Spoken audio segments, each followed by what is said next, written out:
you something that is totally normal, but seems completely unacceptable. So there's 24 hours in the day.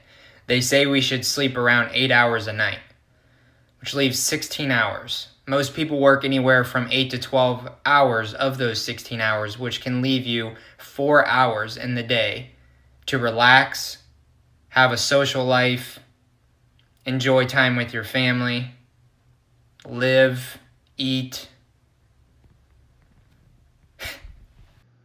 We expect children to go to school and learn for 7 straight hours. There are a lot of things wrong with the public education system in America, but this one blows my mind. We have child labor laws for a reason. Children are not designed to be on task and learning for 7 straight hours, and yet we still expect them to. We're using a system that was designed in the early 1900s to prepare children for factory work, and we haven't changed it. That one's pretty crazy to me. Saying no without explaining why. No is a one-word sentence. It doesn't need an explanation, doesn't need a justification. I said no.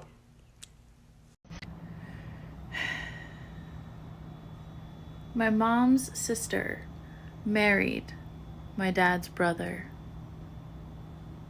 Yeah, okay. Being wrong. Like, do you have any idea how often I am wrong about something? Because it is a lot.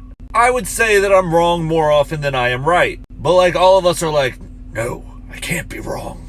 I must double down on my opinion. If I am wrong, then I am weak. And if I am weak, I am dead. You know how long it took me to train that shit out? And it still crops up. And then I gotta check that shit. Annoying. When an adult child goes no contact or low contact with a narcissistic mother.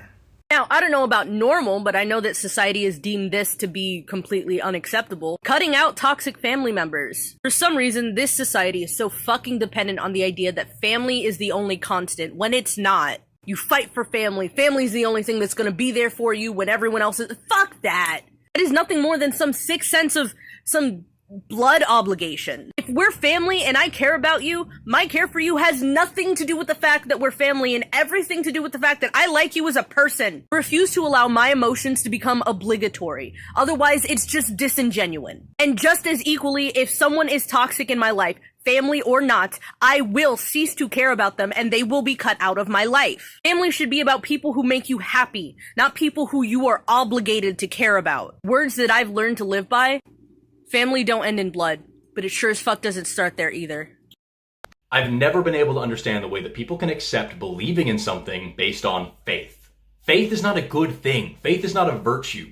Faith is the excuse that someone gives for believing in something when they have no good reason for believing in it. Because if they had a good reason for believing in it, they wouldn't have faith. They would have proof. They would have evidence. Either evidence for something's existence exists, or it doesn't. There is no middle ground there. And yeah, the absence of evidence is not the same thing as the evidence of absence. Just because I can't prove that something does exist doesn't necessarily mean that it doesn't. But what you don't get to do is flip that around backwards and say, you can't prove that it doesn't exist, therefore I'm going to assume that it does. That's not logic. That's what crazy people do. If I tell you I have a magic goblin living in my closet that disappears whenever anybody looks for it, you can't prove that that's not real. But are you going to believe it though? Like, I don't have my own reality. I just live in reality.